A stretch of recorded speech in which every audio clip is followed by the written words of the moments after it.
What is up, everybody? Welcome back to the podcast. Thank you for tuning in. I know it's been a minute. I've been MIA. I've been really busy with life things. I'm sure you all are busy with life things, but I'm back, and this is a sick episode for you. I have Brit, original Indiana Jeans, on the podcast. Brit is a super triple OG in the vintage clothing game. When we say, found in the wild, we don't even know what that means, but Brit does. Brit literally goes into the wild, into gold mines, silver, copper mines, abandoned ghost towns, old barns and ranches, and that's where he finds his stuff. He comes up on crazy antique and rare clothing. Super nice guy, and we have a great chat. So, hope you enjoy this episode. Couple quick housekeeping things as always. If you want to go shop FAsInFrankVintage.com, use code VTG and stuff for 25% off. As always, go guys, sign up on BidStitch if you want to sell your clothing with zero commission fees. If you want to sell vintage with zero commission fees. I know eBay's been eating up all your money. Depop's been eating up all your money. Etsy's been eating up all your money and kicking people off lately, actually, for who knows what reasons. BidStitch does not do that. Zero fees on BidStitch. BidStitch.com. Go sign up. Check out FrankieCollective.com. But enough of that. Happy holidays, everyone. Sick episode with Brit, original Indiana Jeans.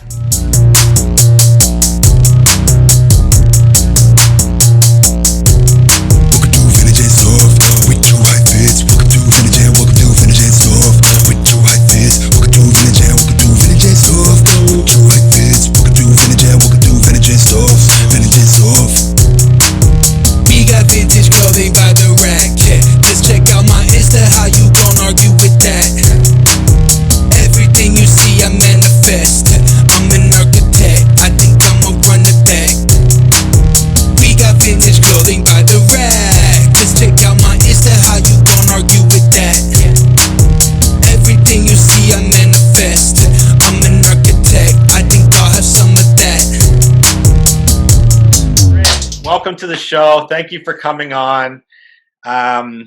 Appreciate you doing this. It took a while for us to finally link here. I know we've been back and forth quite a bit. You're a busy guy. You just got back from Costa Rica? Yep.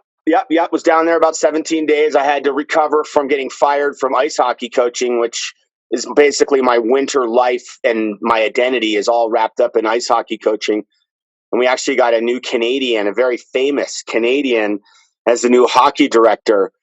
And I think I was a little bit too independent of a thinker for his protocol.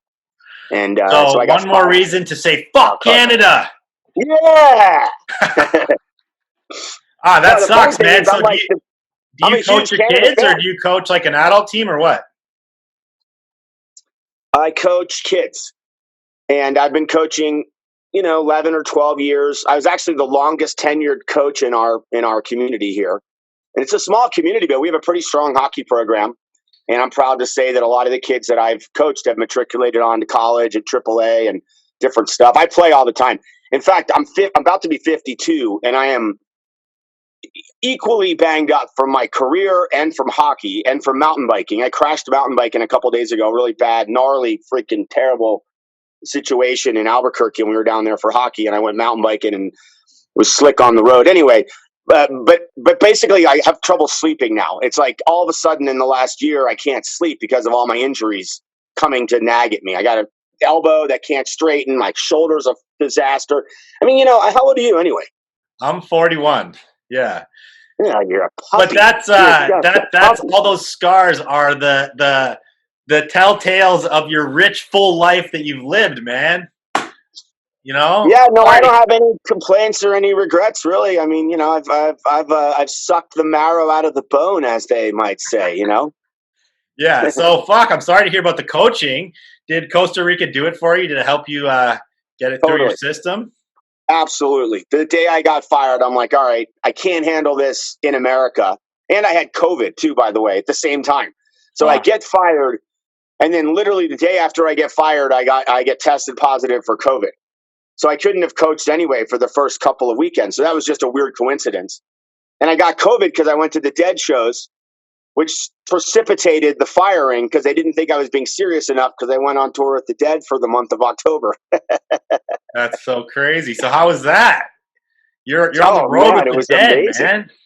It's amazing. It's absolutely amazing. They the John Mayer intonation of this band is so good, and people hate on him. But I was thinking I wasn't going to like it. The first 3 years, after Jerry Garcia died, I was done. I was like, all right, Yeah. Garcia's gone. I'm done. And then all these other people they brought in, I just didn't really get the music. I didn't feel like it was that for me anyway. It didn't hit me.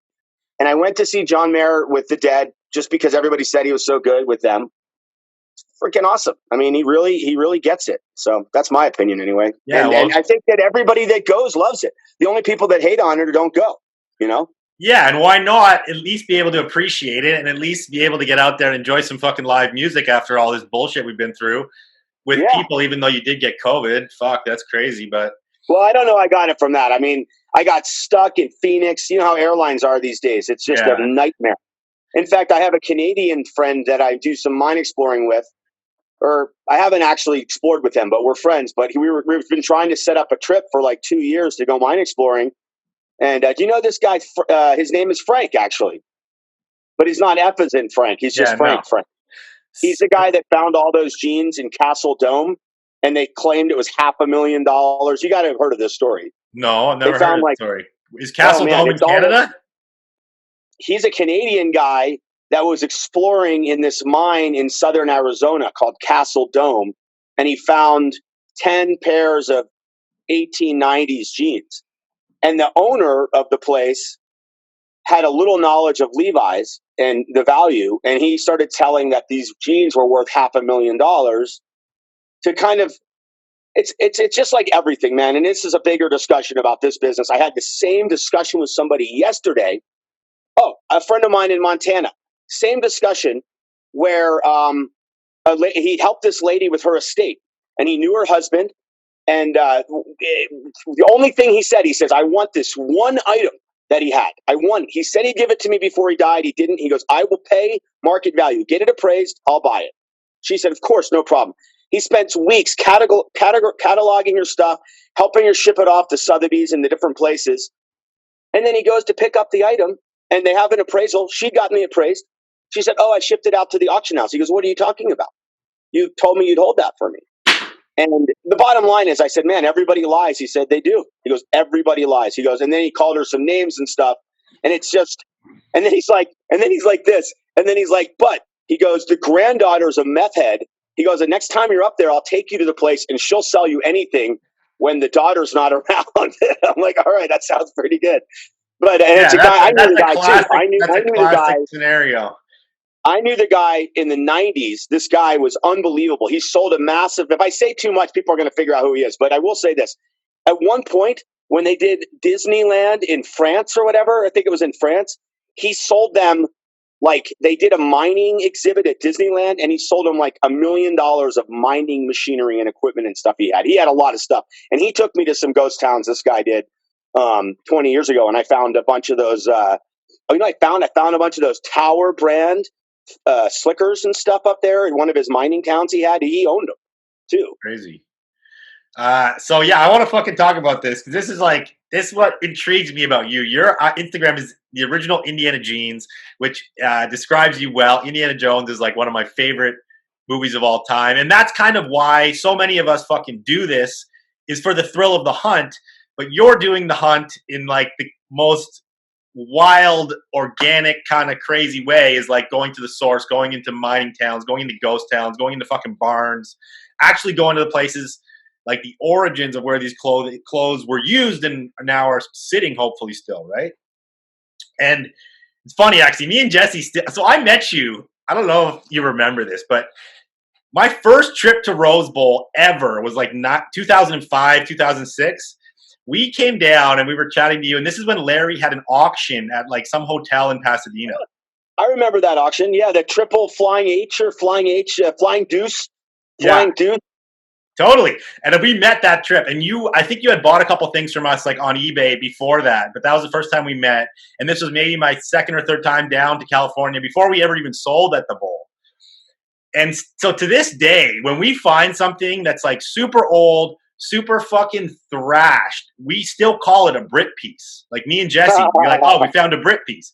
Because you're known in the industry for being able to sell like, well, first of all, you have rare, crazy antique clothing, but also like super thrashed clothing, like some things hanging on by a thread, which I think is fucking rad. By the way. Hey, I got a funny story about that. Well, I mean, there's so much to unpack in what you said. And yes, I remember buying some cool stuff from you guys. You guys were friendly and reasonable. There's other guys, I'm not going to say who, that you go out there and it's the same shit every time at the Rose Bowl. Totally. It's like they're getting exercise. They're not interested in making money. They're just interested in getting exercise. I remember Larry saying to Mike Manpearl. Yeah. He walked up to Manpearl and he's like, "So Mike, are you selling anything or just showing off?"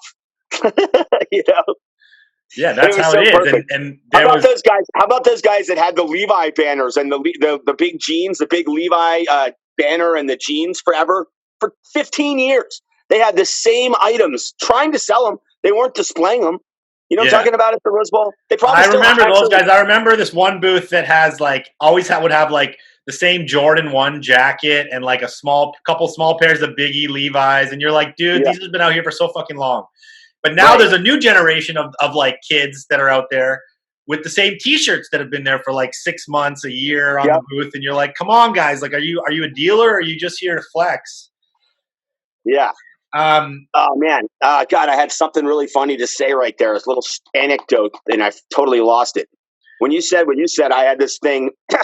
Because there's so much, like I said, so much. But there was one thing that you said that was a funny story that made me think of something at Rose Bowl. I don't freaking know, man. Anyway, let's throw it back. I want to go deep into like your picking experiences and like your history in the mines and all that shit, because that's super interesting. But I want to know, like, I read somewhere that you started in this business originally from selling motorcycles or exporting Harleys or something, and then it got you into the clothing business. Is that true? Yeah, I came around it. I mean, it's always fun to hear people's origin stories for when they're serious about this, when they really, and when I talk about serious, by the way, I'm talking about, I have a piece of real estate that's under contract right now. And if it sells, I'm taking a huge portion of the money and I'm going to Japan to invest. So I look at this much more now. I mean, it was just survival for, 15, 20 years. But I did collect stuff along the way that I didn't want to sell. When you say invest, do you mean buying clothing in Japan? Is that what you mean by investing? I'm talking about going and buying. I mean, I have a pretty solid collection of 1800 stuff now, maybe the best in the world. I don't know. It's good.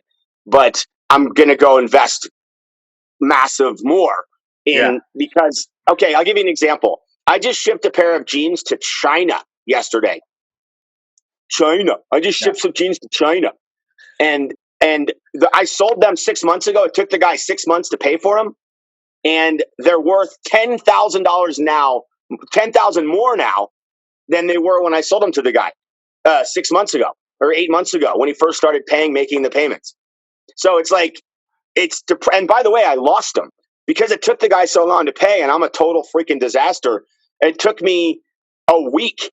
More than that, probably 3 weeks after he finished the payment for me to find him, like just looking around for him. So I'm like, well, how many people are losing a $20,000 pair of jeans? They can't even find it, That's my life. But anyway, so I finally find him and shipped him. But as I'm putting him in the box yesterday, I'm like, good grief, this is depressing. I'm sending him off. But of course, I'm going to honor the deal. He paid for him and everything. But nevertheless, while they were lost for a while, I thought to myself, that's not the worst thing if I can't ever find him again, because then I'd have to refund the guy's money, and then actually my net worth's up 10 grand because I still have them someplace. Although the whole time they were lost, I did think it was possible I'd accidentally, because I think I had him in a box before the guy, and I thought maybe they got put in another box that got shipped to somebody else, because I've been selling these big boxes of scrap denim and stuff like that. And since they were in a small box, I thought maybe that small box got put in a big box. And so maybe somebody else either hasn't opened it yet, or they opened it and they're being quiet about it. You know what I'm saying? Here. That happened to me recently. We swapped the labels on 2 boxes, and I sent a box of sick shit to Australia by accident. And I was like, fuck, I just lost so much money. But luckily the guy was like super chill and he like sent it back to us. But Well, so what's this so picture? wait a minute. Okay, first of all, you say the guy was super chill. It's like there's just good, there's right and wrong. He wasn't anything special. He was just right. He shouldn't get a fucking round of applause for doing the right thing. And that is what, at this point of my career or whatever, I'm 50, almost 52 years old. I've been doing this since I was a kid. That is everything now, is doing what's right. And I have to ask myself, and sometimes I'll do what's wrong, and then I'll have to go, wait a minute, or someone will call me out on it, and I have to not have an ego and go, yeah, you're right. Or I'll just, it's just everything's a gut instinct. Anyway, that's how I started. See me there? Yeah. That was in Florida, and I bought a bale of Levi's. Oh, I know. You were asking about, oh, yeah, people that get into this. That's what we were going to talk about.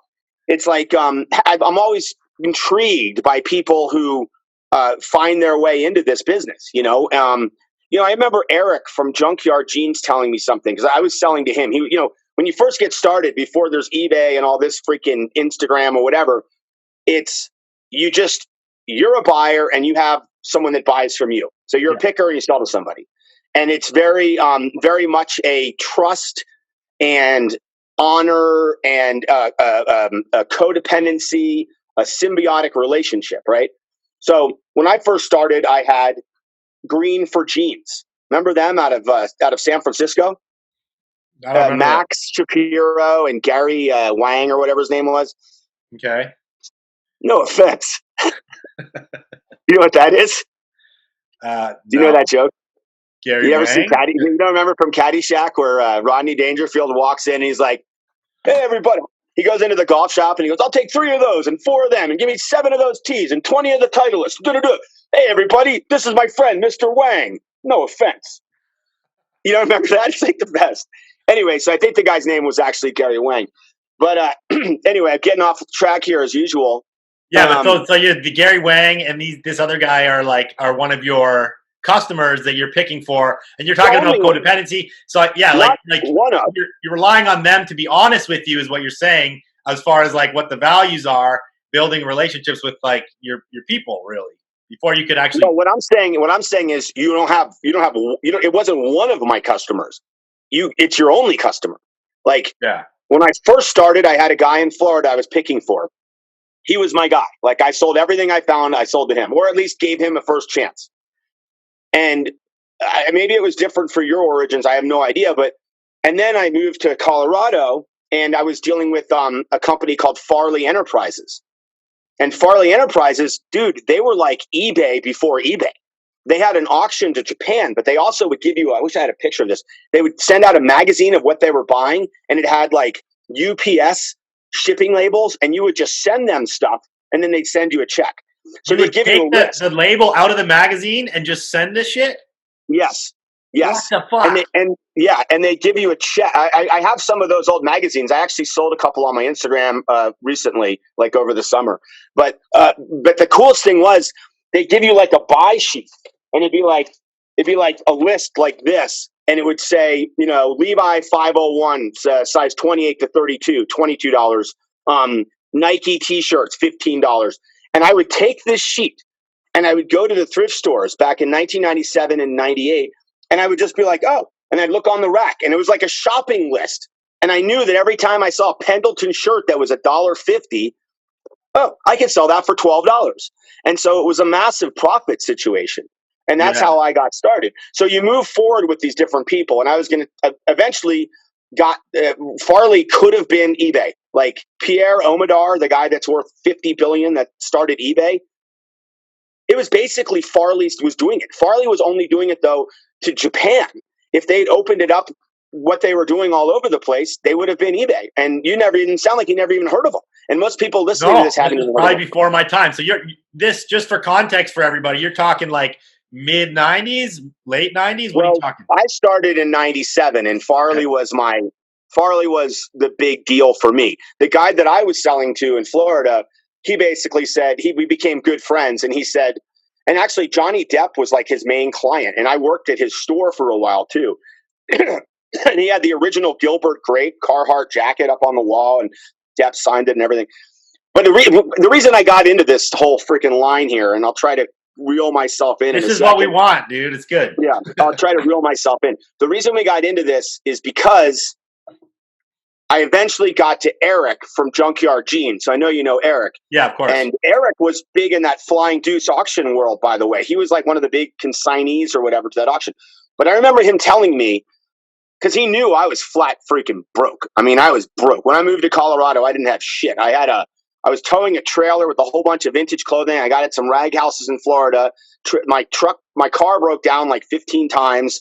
Had to get a new engine on the way. Had to throw out half the vintage clothing, like literally what would be now probably 20 grand of stuff. I had to throw it in a dumpster because the engine was overheating towing the trailer with all the stuff. So I threw it in a dumpster on my way out of Florida, like in Jacksonville, up in the swamps of Florida.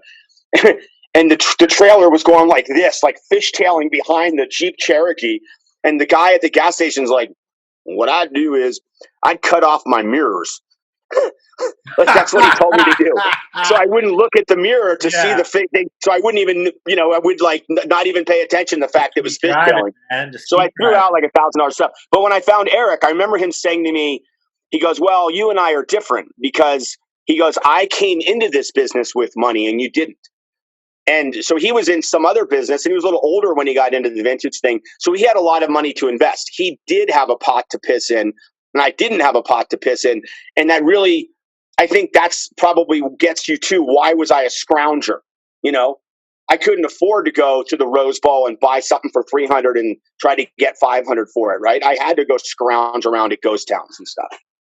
So you were doing that from the beginning. Like once you got to Colorado, that's when it started, and right away you're just being resourceful and figuring out where to find this shit, like anywhere and everywhere. Oh yeah. Between like 97 and 2002, I could have told you where every rickety ass thrift store in 5 different states was, what days they were open. I would find the church ones. They were the best, the ones that were only open from like 10 to 12 on Thursdays, And I've got some unbelievable, actually my first amazing score happened in a situation like that, which I'll tell you if you want to hear it. Yeah, dude. But I just want to show you one more thing, okay? Sure, yeah.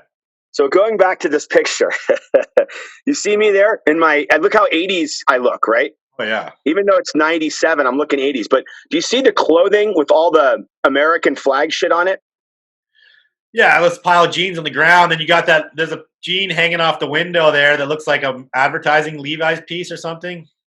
Yeah, that's all stuff I made. So I bought this bale of Levi's, and if I could go back in time, the dude had been like an exporter of denim, like in the 70s and 80s, and he had like 300 bales of Levi's in this huge warehouse, but he hadn't touched them in like 25, 30 years. And so all the stuff was all like Levi's, and it was all pre-85 stuff, but it was like the number 3 condition stuff, right? Yeah. So I bought the bale, and it ended up being like 3,000 pairs, but every single one of them had holes like crazy. And at this point in the 90s, that holy look wasn't popular. So I was literally, I didn't sleep because I was broke. My car got repoed. I was going to the freaking flea market on my rollerblades with a backpack full of jeans. Like this is right before my car got repoed. That's my car. That's a Lexus I had in the company I worked for. But when I went into the Levi thing, the car got repoed right away because I went so broke so fast. And anyway, so I'm out there in a backpack, and everyone else is, in cars, and I'm the guy that's on rollerblades with a backpack, breathing the exhaust at 4:00 in the morning at the swap shop in Fort Lauderdale, Florida, and horrible, and then hoping to make like $50 to keep my lights on in my house that I was living in. So would you say Florida was good picking in those days? I think Florida is probably still awesome, man. It's like if you rattle the whole country, all the freaking, old people move to Florida, and they bring with them their old clothes, and then they go to the thrift store and they give them to the thrift store, and then the thrift store doesn't know what to do with them, so they give them to these rag houses. And my rag house the origins of how I found the rag house situation, that's another unbelievable. That's like the luckiest thing of my life. I never even knew what a rag house was. But one day, I'm a guy that my whole life, I've always said, one of my things is I like to go directions I've never gone before to places I've never been before. Like I'm an explorer, right? Yeah. So one day I'm freaking tired as shit, been selling at the flea market, and this is before my car got repossessed. Oh no, that's not true. I think I'd finally got another car. I've been like 2 months without a car, then I got another car. Anyway, I'm driving around and I'm like, oh, I've never gone down this road before. And it was on the general way back to my ghetto freaking house that I was living, where there was gunshots all night long. And I see this giant warehouse. I'm like, huh. And there's this mound of freaking clothing, just a mound of clothing. And my car just kind of goes right in there. And it's a guy from Haiti that has been buying all the shit from all the thrift stores that they don't want. And he's got all these people, all these Haitians sitting around going through this stuff and throwing it into this giant pile. And then they're taking the loose weight clothing like T-shirts and shorts and stuff, and they're exporting that to Haiti. But all the stuff that's any kind of like this shirt I'm wearing or sweatpants, sweatshirts, they don't want that stuff in Haiti because Haiti's hot as shit. So he's putting it in this big pile, and I'm like, well, what's that big pile they keep throwing everything into? He goes, yeah, man, that's the trash, man. And I'm looking at it going, are you kidding me? That's the trash? Because I'm seeing all sorts of denim and killer sweatshirts and the whole thing, you know? And so I made a deal with them right there on the spot. You're going to love this, okay? This pile, I'm not kidding you. This pile was as big as like 300 school buses, okay? It was just this massive pile. And then once a month, they would clean it out and take it all to the dump. So I said, well, if you're throwing it out anyway and you're paying to dump it, why don't you just sell me stuff for like nothing? I said, I'll give you $25 and I had a Jeep Cherokee with, the hatchback or whatever. I said, I'll give you $25 for everything I can fit in the back of my Jeep every time I come. And he goes, sure, deal. So I would go in there and I would literally tunnel through the freaking giant 300 freaking bus deal, and I tunnel through and find stuff. And sometimes you get into like a vein, just like mine. This is before I did mine exploring, but it's the same kind of deal that the actual miners would do, which is you'd find like a freaking pair of red lines, and you're like, oh shit, maybe there's more here. And sure enough, you keep digging in there. But the problem is that the Haitian people, it was their trash, so there was all their garbage was thrown in there too. So they'd be eating like their freaking fried chicken or whatever, and Jamaican jerk chicken, and they'd throw it in there. But some of the stuff had been in there for weeks, and I swear to God, this is true. One time I'm tunneling through, and I've got myself, and I could have died because, if this pile collapses on me, it's just I'm literally tunneling through to find stuff. Shit. I'm just like a rat, basically. I'm like a rat in a tunnel. And one time I ran into a family of newborn rats. The mother was gone or whatever, and there was like 12 little newts like this big, eating on some of the Jamaican food right there, man. It was the most disgusting thing ever. You're like, just move out of the way, little guys. There's a pair of biggies behind you. I need those. Yeah, it's so true. Like you said, when you're digging or picking, even now, it's still like you'll find those veins. You'll be like, this is definitely from an old person's house. They cleaned out their stuff. Now this whole I'm coming up on like someone's collection of Harley or like a bunch of workwear or something. It all comes together. I love what you said about like taking a different route, exploring new places you've never been to in new directions, because that's part of the fun. It's not always about the destination. And when you go, even if you take like a different way to work in the morning or something that's just like on your route, it's more exciting for your brain subliminally, and it like triggers different like brainwaves and thought patterns. I do that often because I'm like, this is fucking boring. I'm just going to go drive somewhere. Or like the other day, I'm like, I'm going to take my dog for a walk in my small town somewhere I've never been, which is hard in my town. But you end up finding cool shit, And I actually, which is crazy, I ended up like driving down this weird road, found like this old graffiti, looked like a kind of like a train yard kind of building that was like abandoned. But you could tell like kids party there and shit, And there's this container there, and it's full of shit, like a couch, like some old clothes. Looks like someone was squatting there, but they had like somebody welded a grate so you can't get in. But I'm like, yo, there could be like clothes in here. Like I could see in, but I can't get in because they put a metal grate so the kids would stop like partying there. But but you never know what you're going to find if you How take the. how long, like, do you think it had been abandoned like that? You know? I mean, it looked like a few years. I mean, it wasn't like some 1800s thing, but it was like could be like a bunch of old 90s clothing in there because it was like just piles of shit. Like I've done some of the. I've never been as successful as you on like digging in old barns. I've never been in a mine. I've only done like the barn houses or farmhouses. Sorry. But let's talk about that. So, like, when was your first experience scoring in the wild per se? Like, when I think of wild, the rag house is not the wild. Like, we're talking like a fucking barn, a farmhouse, a mine. Like, what was your first experience actually doing one of those, and then opening your eyes to like what was out there? Wow. I wish I could tell you that I remember my first experience doing that. I think it's just, you know what? When I was selling to Green for Jeans, which was the San Francisco company I told you about, Yeah. and they had a guy from Brazil that was a buyer for them that would go around and set up like a "We Buy Levi's" sign and stuff.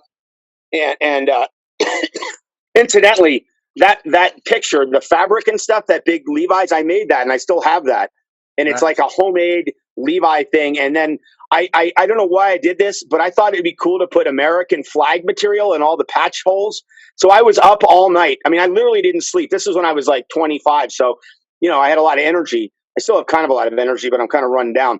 Anyway, so that's what I was doing. So I was selling these jeans with all these American flag patches on them and stuff. But anyway, this guy was from Brazil, and he was a jujitsu guy. So they trusted him with all their money, you know, because he'd been robbed a couple times out there, sitting on the side of the road buying Levi's.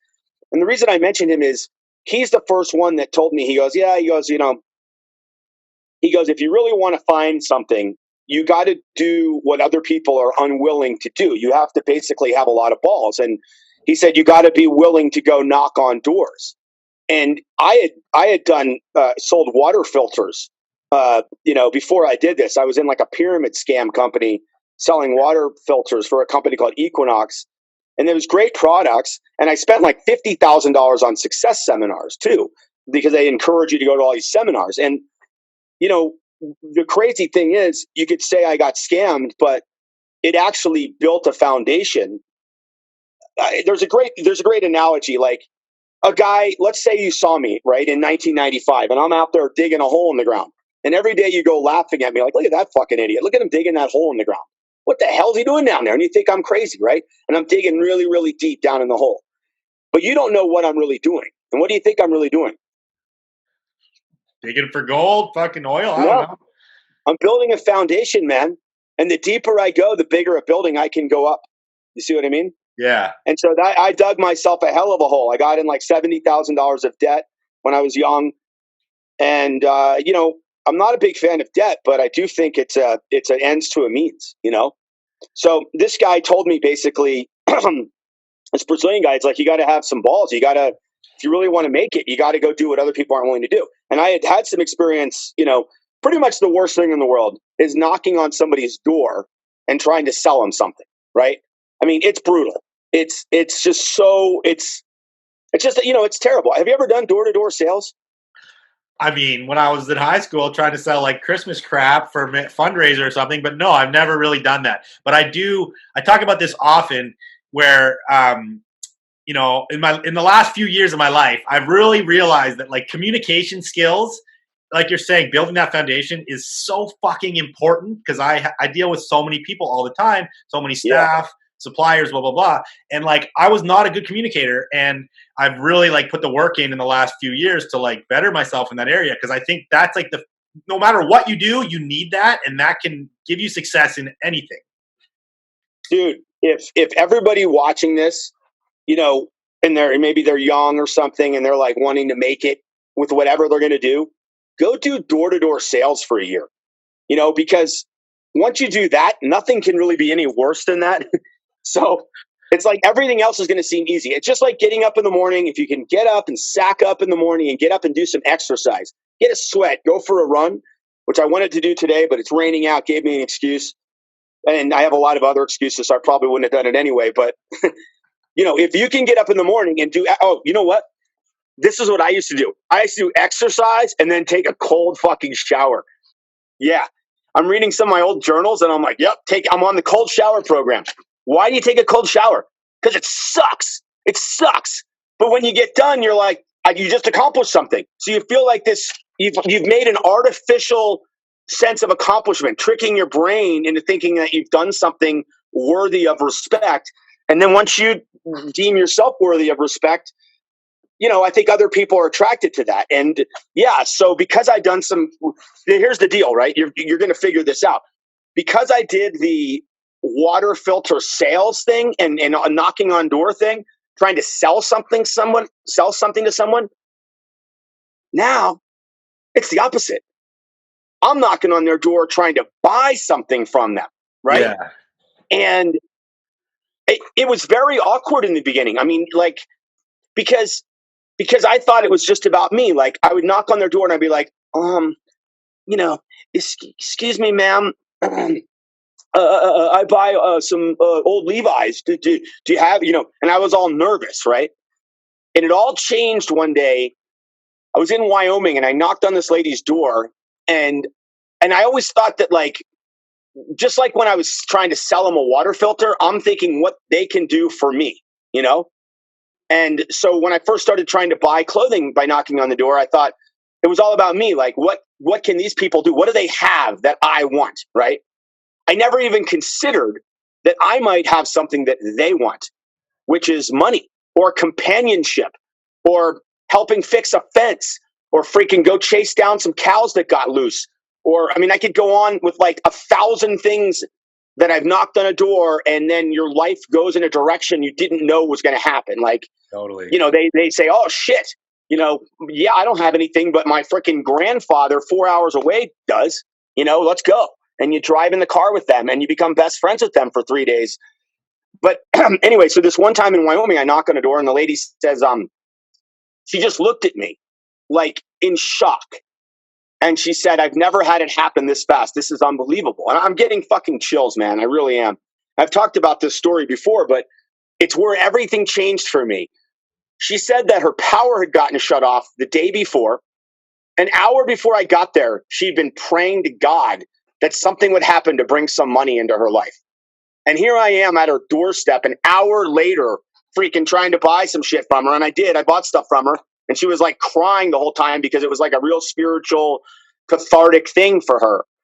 And then I'm like, and that's when everything changed for me. I'm like, wow, I got to stop thinking about this like I'm trying to get something from them for me. I got to start thinking about it like, hey, I'm Brit Eaton. I'm here to bring some fucking joy into these people's life, any little bit I can. And what can I do for them? What can I do for them? Can I give them money? Can I help them with something? Can I just sit with them for 3 hours because their cat died last week? Or their dog got run over yesterday, and which is every one of these is real things that have happened because I've done it so much. Anyway, that's it. Yeah, no, I think that's so true. And it's about perspective, because you're saying like your perspective on the whole situation changed. And I think that's important in life, is to understand that there's always different perceptions. And so many times we have like fucked up stories about what we do and who we are that's backwards, that are not like serving us properly. They're like bringing us down instead of like helping us in our mission, which obviously that was like your epiphany moment when you figured out that like you're actually out there fucking helping people, and it's a better way to look at it, and also a better way to get what you need to continue your fucking journey. And also, it's like I have a hard time differentiating between like this thing. Like, am I honest because I'm inherently honest, or am I honest because I've realized that it pays to be honest? Like, I'm only honest because I'm greedy. I don't know, but I know one thing's for sure. What that song, "The Instant Karma," John Lennon. That song, Yeah. "Instant Karma is going to get you." I was with a friend of mine one time, and we went into this at Princeton. I grew up in Princeton. We went to the university store. We were going to play squash. We used to sneak into the gyms and play squash, which is a great sport, especially in wintertime because you get a great sweat. Anyway, I gave him a few bucks. He went to the sporting area. And I went to like get some sodas or something. When we get outside the store, he gives me my money back. I'd given him money to buy a ball and a squash ball. And you know anything about squash? They're like these super hard balls. You know, they're not like racket balls. They're really hard. Yeah. And he gives me my money back. I go, why are you giving me my money back? We were like 19. Oh, fuck. This guy just had brain surgery on Wednesday, by the way. I don't even know if he's alive or dead right now. He's in Germany. He was my best friend growing up. Paul Greco, I love you, man. He gives me my money back. I said, why are you giving me my money back? You got the balls. He goes, yeah, but I stole them. I just did a 5-finger coupon. You know, we're from New Jersey. Everybody's always stealing shit. I'm like, oh, dude. But I was now different than I was when I was in 6th grade and I was a kleptomaniac. At that point, I was smoking a lot of weed and stuff. And I'm like, no, dude, that's not cool. But whatever. I didn't, we were already halfway to the thing. And he's the one that got the karma, not me. Well, guess what happens? He'd forgotten his squash goggles. And 5 minutes into playing, bam, I fucking hit the ball, goes off the thing, goes right into his eyeball. And he's just out. And we had to take him to the hospital. And he got hit in the eye with the same fucking squash ball that he just stole. There you go. Instant fucking karma. Instant karma's going to get you, man. Gonna get you. It's funny, like you say, am I doing this because I'm greedy, or is this like actually because I want to help people? And I think that's a super interesting subject because it is, we all probably think about that. And, there's like that saying where you're like, well, the more people, the more value you can bring to people, the more like, you will get in return. It's like the more people you can affect with what you're doing in life, solving people's problems, helping people, touching people, not in that way, but you know what I'm saying? It's like the more value you have in the world and the more wealth you should have, or like joy you should have in your life, because you're helping other people have joy. And I think whether the motivations, it's tricky because it comes back to like your motivations in it. Like, are you just doing it because you're greedy, and are you actually helping people, or are you not helping people? That's a tricky subject. And I do think about that sometimes because I'm like, I like helping people. Like this podcast, I don't make money off this. Like this podcast is literally to like entertain people or give them some knowledge about something, right? Like there's no money being made from this. I actually enjoy it, and I enjoy the fact that it helps people. But yet, I also don't feel bad if someone was like, let me sponsor this podcast and give you money for doing that. I'd be like, fuck yeah, I want that, because I think this does help people. So it's an interesting subject. I think everyone has to like think about it for themselves and like what their motivations are. And I think the issue is if you're genuine about the helping people, even if you do want the money and you're like, I don't think they have to be mutually beneficial. I think the real greedy people end up doing things that pretend to help people that don't really help people. And it comes back to them in the end because they're not genuine about it. But I don't know. My thoughts or they become president of the United States. Yeah, exactly. And then it all washes out in the end. My son last night he's on varsity hockey. He's a sophomore. And he told me that he went to practice, and there's this one kid that's he's just like a beginner, and the poor kid, he shouldn't even be on the team, but there's no JV this year, so they had to put him on this team. Anyway, he was all by himself in the other locker room. Like everybody's in one locker room, and the other kid's by himself. So my son said that he went and sat with that other kid who's basically ostracized by the team because he's not as good or whatever. It's a very sad situation.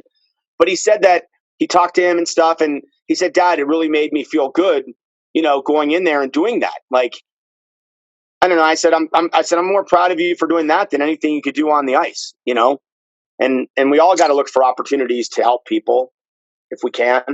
And I think that it's funny, maybe originally I did it, was kinder or nicer or whatever because I wanted some gain for me. But I think now there's more of a genuine, I don't know. It's weird. Because you learn to appreciate it. And as you grow, you learn to like appreciate helping people because it does make you feel good. You can't deny that. Like it makes you feel good. Yeah, 100%. But also what's really weird for me now, okay, like for instance, I went back to the Rose Bowl like 2 years ago. And now I love it so much more, even though it's different and everything. It's like, I find that the things that I love to do now, I love them even more than I ever loved them before. There's like this feeling of nostalgia that enhances the experience on pretty much everything that I do. Like if I have a beer now, which I do a lot, just opening the beer You know, like I never got enjoyment out of opening the beer when I was 18 years old, but now I'm like, a beer, and I open it, and that's like gives me pleasure just to open it, you know. And first, you know what I'm saying? Yeah. And so it's like that when I play hockey now. I'm not playing hockey just for today. I'm playing hockey for every other time I ever played hockey. So I'm filled with all this emotion and stuff every time, you know. And I'm sure it's the same for people that go surfing. I'm sure that there's a lot of surfers that get older that just go out and they don't even freaking ride a wave. They just go out and just sit there on their board, and it gives them some sort of a joy just being out there, you know? Yeah. I mean, that's interesting. I've never really thought about it like that, you know. With surfing, I'm still learning, and snowboarding, I relate to that because I've done it my whole life, right? And I had a period after I stopped doing it seriously where I didn't like it because I was like, I'm not doing it at the level that I was once. So it upsets me that I'm not, but I still want to do it. I took the enjoyment out of it for a while, but now I'm back into enjoying it where I'm like, I do have that nostalgia and I'm doing it because I enjoy it. I'm doing it and I don't have to be doing the tricks that I once did. I can just enjoy it for what it is, you know? But also you probably were doing it more back then. Well, yeah, Weren't it you? would be exactly 100 days, and now I'll be Yeah, that's it. So you have to look at it from that perspective. Okay, maybe you're not as good at it anymore because you just haven't been. You're not as consistent. Like me, when I play hockey all the time, I can actually get to. If I don't play for a month, I suck. But if I play every day, I think, oh, I'm getting back in the groove of it. You know.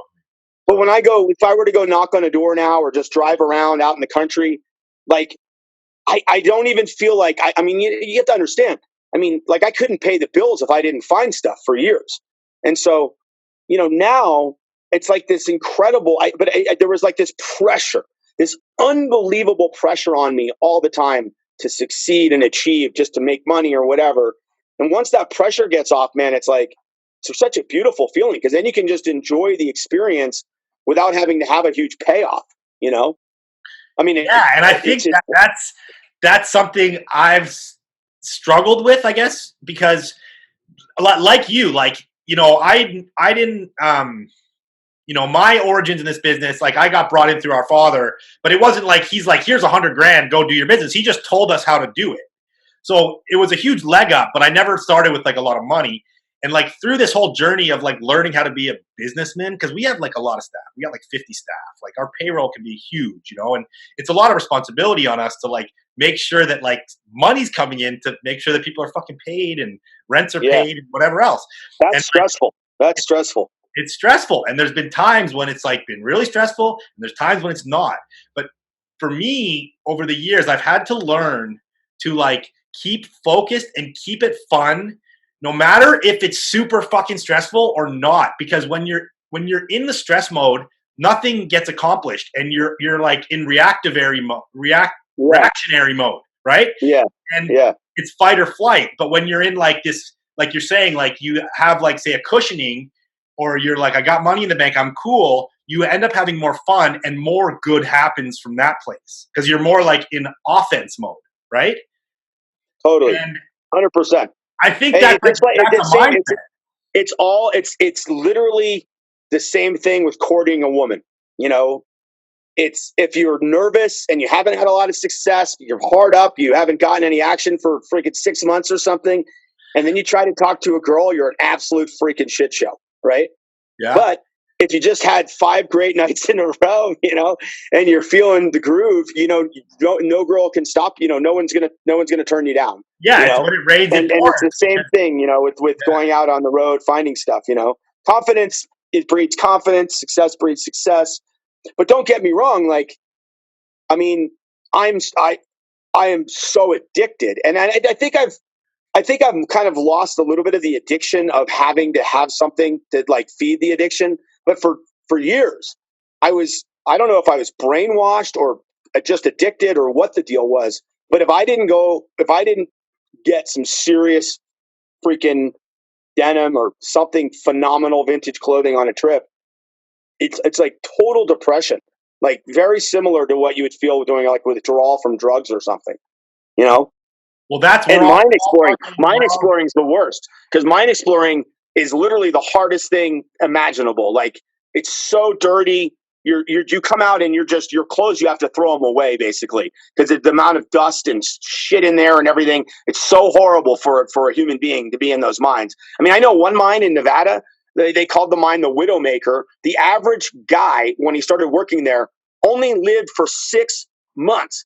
The day he started working, the day he died was 6 months after. So the women in the town only wore black because they were always going to funerals. I found a funeral dress in a mine there once, to be honest with you. That's a true story.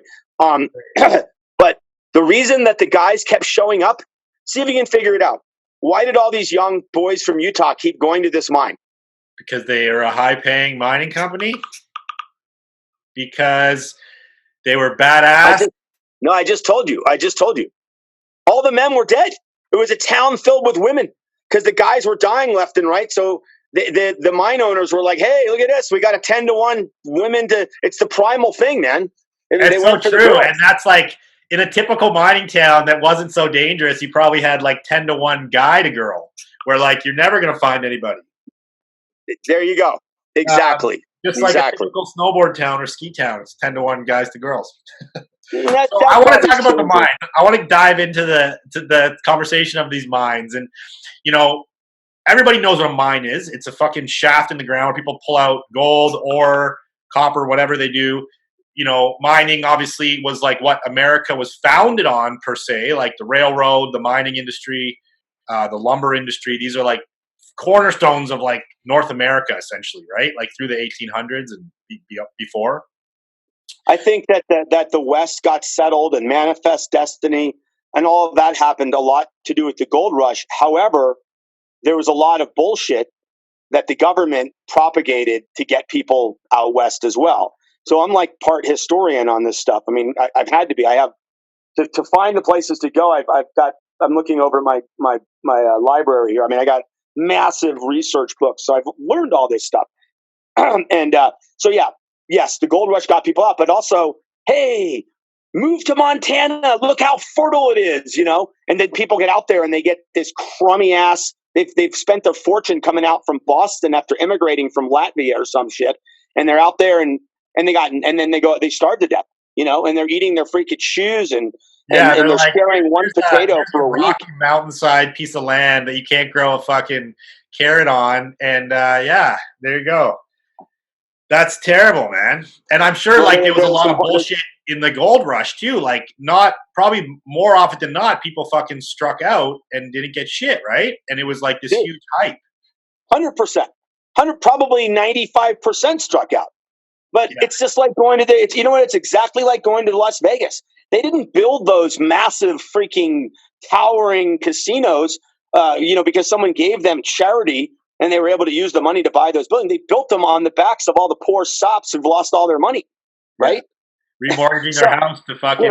It's the same exact thing, man. I mean, it's actually, I never really thought of this before, but there is a great analogy to be made that Nevada was the number one, gold mine place was the state of Nevada. There's more ghost towns in Nevada than anywhere else. And what a coincidence, it also has the most casinos of any place in the country, right? So it's like that, everybody, like the mentality of Americans have associated Nevada with like striking rich, making the money. Let's go like win a shitload of dollars in Nevada. And that like that whole mentality started in the gold rush, I guess. It's crazy. They played off 100%. It's a gamble, man. So who did make good money in the gold rush was fucking Levi's, because they were not in the business of gold, but they were in the business of supplying the fashion or the work clothing, the hardcore work clothing that the miners would buy. And 95% of those guys struck out, but 100% of them needed to buy some fucking jeans, some shovels, whatever else they fucking needed to go and try. No, right? You're absolutely right. The way to make money is to capitalize on the poor sops. Just like in Las Vegas, the guy that has a taco stand next to the casino, or how about the guy who has the liquor store next to the casino? That's the guy that's going to make some money, right?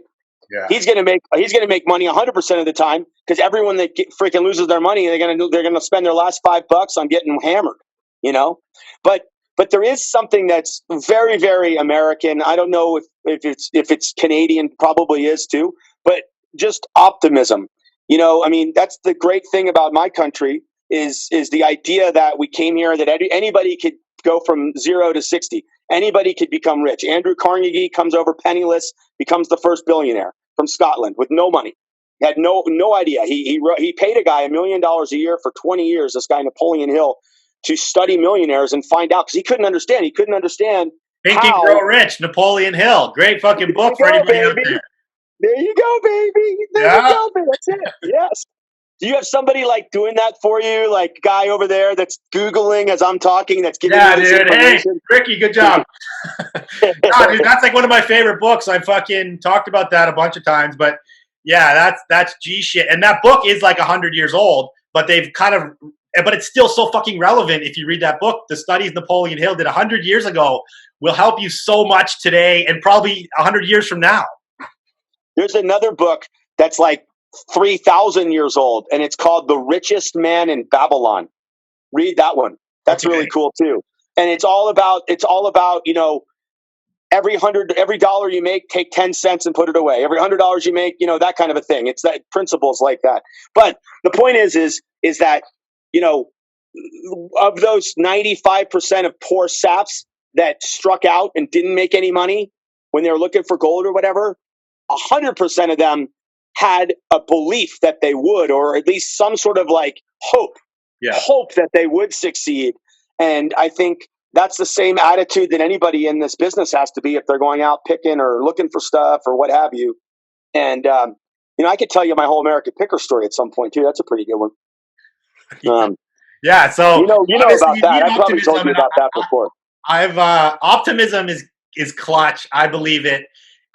Like you said, we were talking before about like fucking being depressed when shit's not so good. You come home from a trip and shit's not so good. It's like you gotta like kick yourself out of that attitude and be optimistic for the next one and just get right into it and like get out of that funk, because we are the drug that we seek is dopamine. That is the reaction of us finding the stuff. It's the same drug that's triggered in your brain when you do heroin, like literally. So it's like it's a different thing, but it's actually the same fucking thing. The way our brain receives these reaction to finding something super rare, like being Indiana Jones, or fucking doing heroin. Genes. That's why it's addictive. Yeah, genes. Indiana Jeans. Indiana Jeans. Yeah. Hey, you want to hear the most serendipitous? I told you about the lady praying or whatever deal, but I got another one that is truly mind blowing. Okay, let's hear it. If you want to, you want me to roll it. Story, man. Okay. So in 2009, I think it was 2008, a guy named Caesar Padilla, he had a store called, I think it was called Heart. He had a couple of vintage stores. He had like, at one point, I think he had one in Japan, one in LA, one in New York. I'm not getting the name of the store right, but maybe it was. Anyway, he came up to me at the Rose Bowl and said, "Hey, I think it's really cool what you're doing. Would you be okay if I approached some magazines and got, you know, an article about it?" So next thing you know, he calls me up and says that the New York Times wants to do an article on me and he's going to write it. Okay, blah blah blah. The article comes out. They call me Indiana Jeans. That's where that name comes from that article. And I was like, oh, I kind of like that. You know, I was like stoked. You know, I was like, that's cool. So they call me Indiana Jeans. And then from there, you know, once you get publicity at that level, it kind of starts to snowball a little bit. So then I started having other magazines call me, outside magazines, American Airlines, all these different magazines calling me. And I do some articles and stuff. And then the TV thing starts to happen for me. And I think that you've had some stuff with TV and I've had some stuff. But anyway, getting to this thing, I end up doing this TV show for Discovery Channel. It's actually going to be called Freenet, which is going to be their.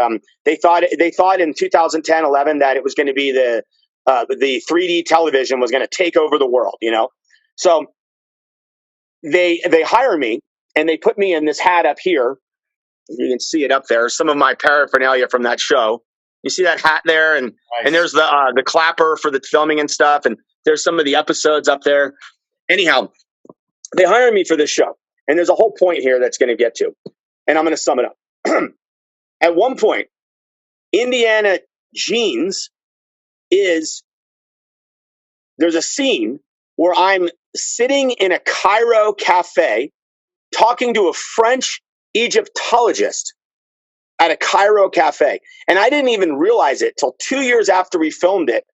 I was watching the episode. Oh, no, I know what it was. I was watching Raiders of the Lost Ark again. And I'm like, holy fucking shit. That's what I did. In other words, 3 years after the New York Times called me Indiana Jeans, I'm filming a TV show in fucking Egypt in the exact same famous scene where Indiana Jones is having tea at a Cairo cafe with a French Egyptologist. He's about to get poisoned by a date. That's right. Yeah. That's absolutely right. But I didn't even realize it till a couple years later. And it had, like, that scene had been written for whoever was going to host that show. Like, when they wrote the treatment for Discovery Channel, they didn't know that I was going to be the guy. They didn't even, or any of that. So it was an unbelievable serendipitous coincidence, of which I seem to be involved in a lot of, and I love it. That's mostly amazing. So was that show Ghost Town Gold? No, that was called The Ancient Life, which is just a shit of a name, to be honest with you. Okay, so this brings us to a whole nother fucking realm of your life. Hang on one second. You keep talking. I gotta get something. No, go ahead. I'm listening. Oh yeah, okay, sorry. So you were in I watched Ghost Town Gold, and when that came out, I don't even know how many years ago. But that is essentially a History Channel show where you and a partner go around and you go to ghost towns. You go to kind of literally doing what you do in real life, but for a TV series. It was nothing. It was absolutely nothing like what I do in real life. Okay. Let me put it this way. It was called Ghost Town Gold. Okay. And the intro is me going down in mines. Like, they do the sizzle part, like the cold open. It shows me doing all this crazy cool shit. That's real. That's what I do.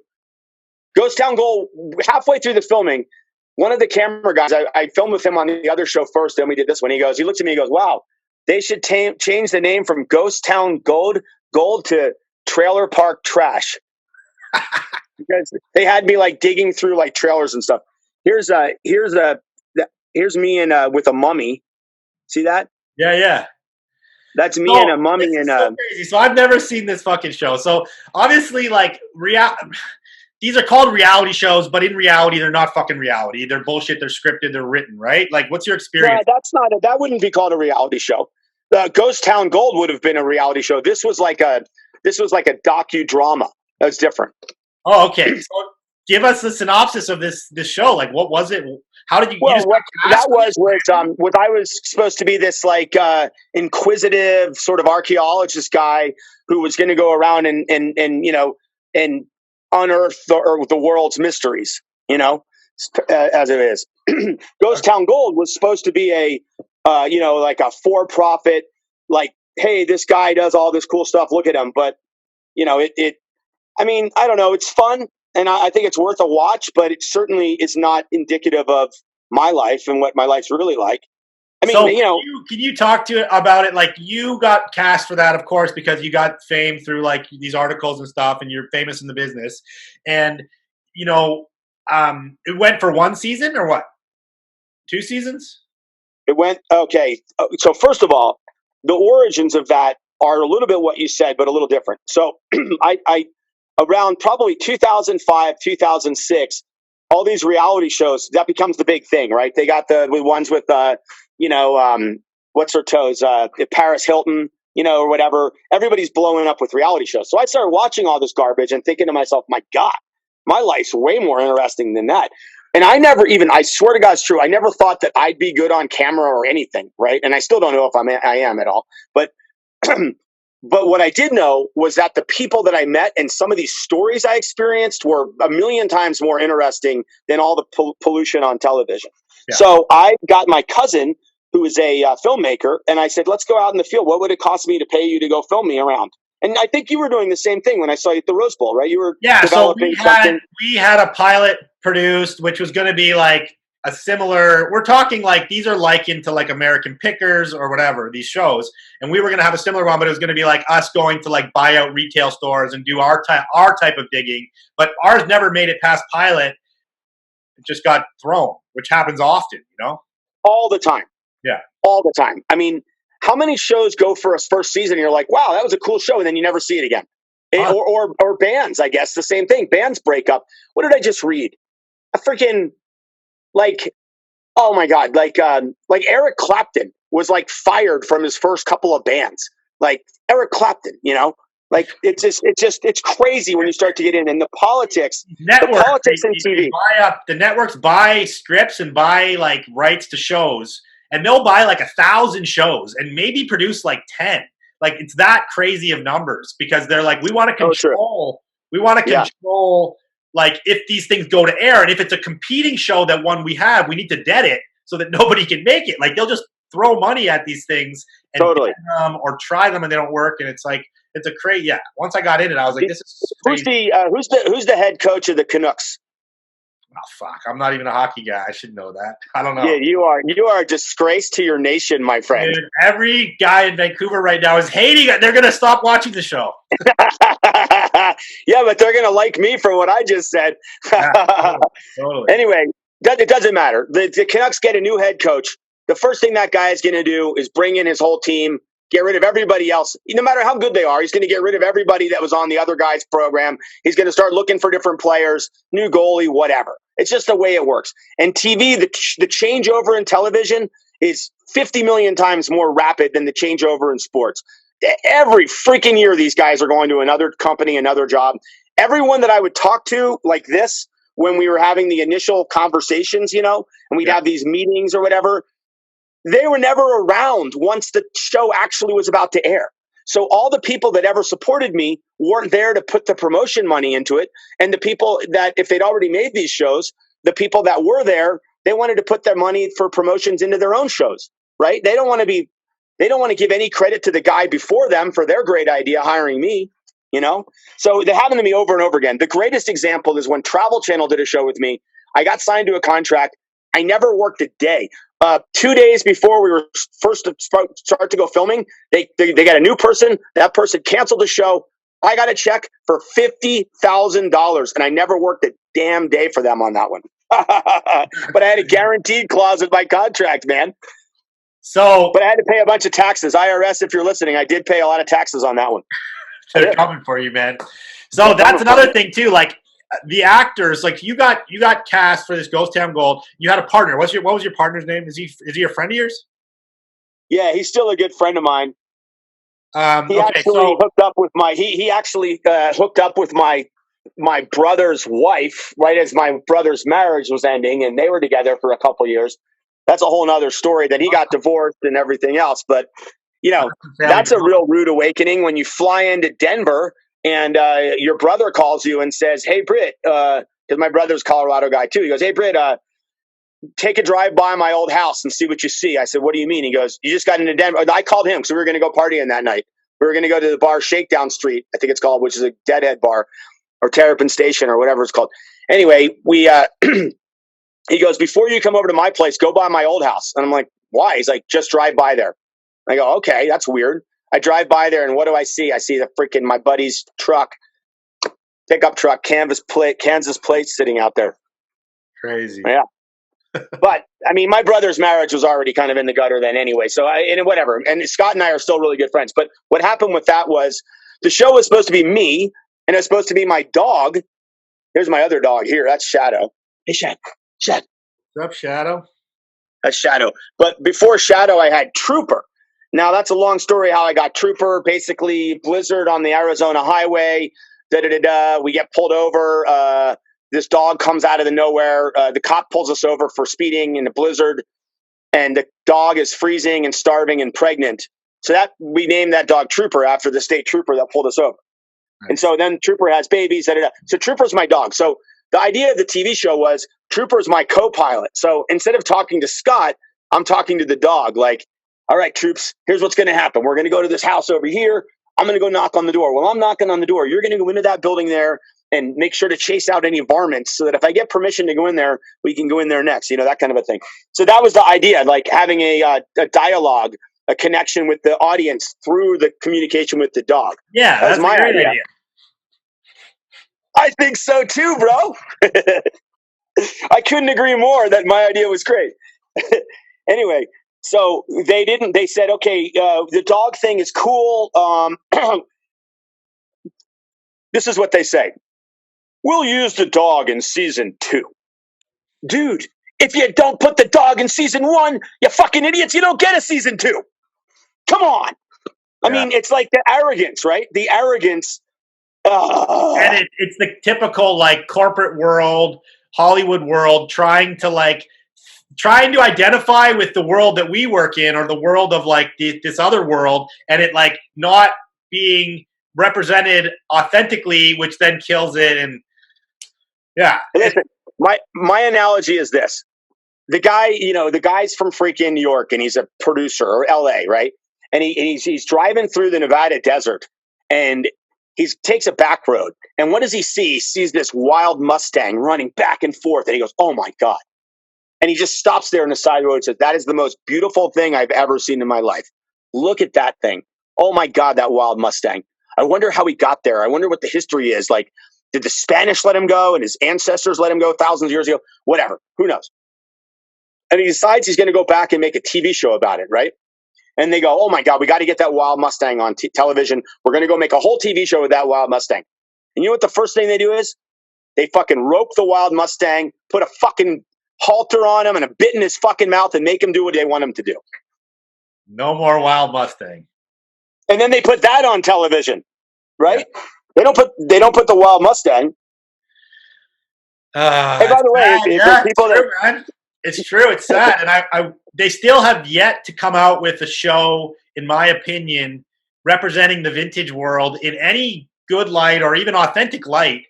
From like this whole, it all started with American Pickers, the Pawn Stars. Like those shows were like the originators of like that reality genre, but yet there's still nothing in the vintage world, and it's so fucking interesting. Like, no, we were negotiating with History Channel prior to them having American Pickers.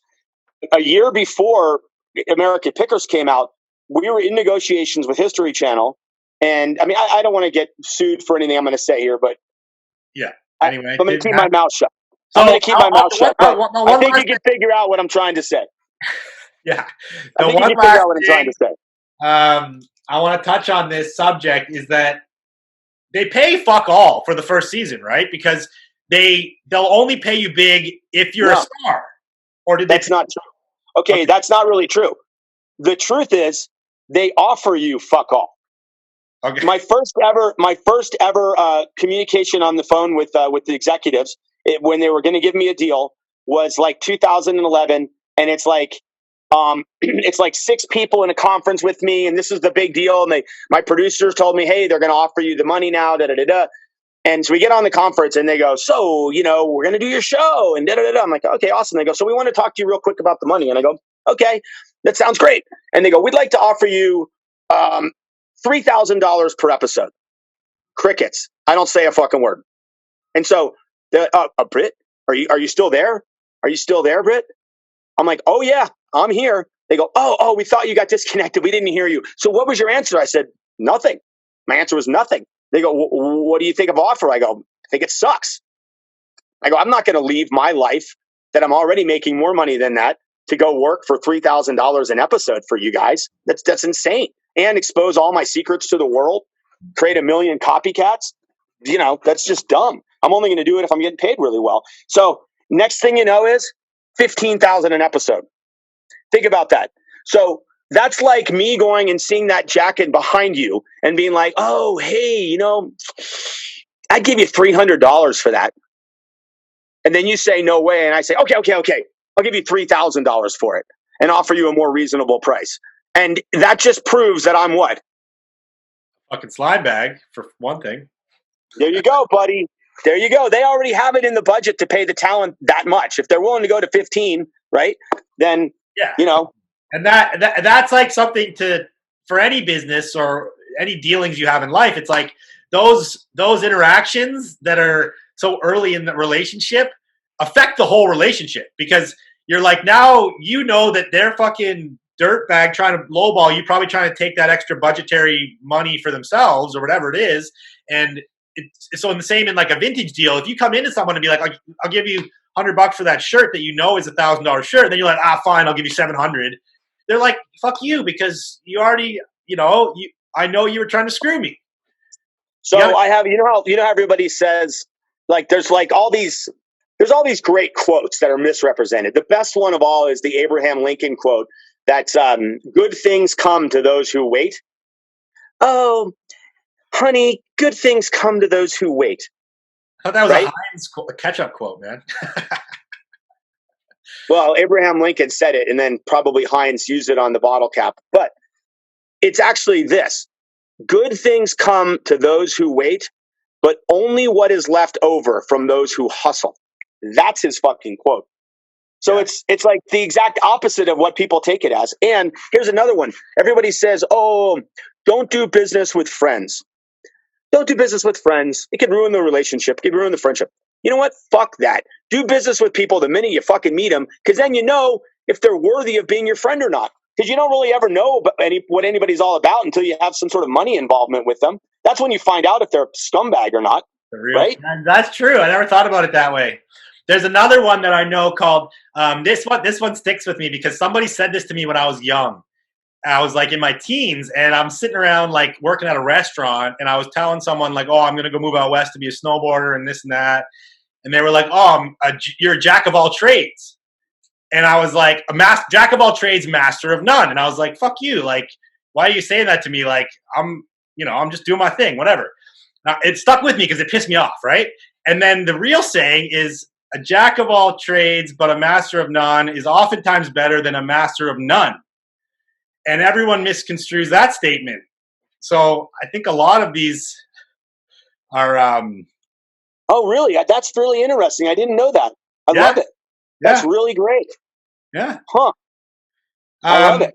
Yeah. So yeah, you're totally right. Okay. I want to throw it back to the mines. Let's talk about the mines again. I want to get back into talking about some clothing, talking about the mines again, because to me, this is like very, very, very interesting shit. And I think the viewers, listeners want to hear about this stuff. Okay. So you go into these mines. Mining clothing is like Levi's were created as mining jeans.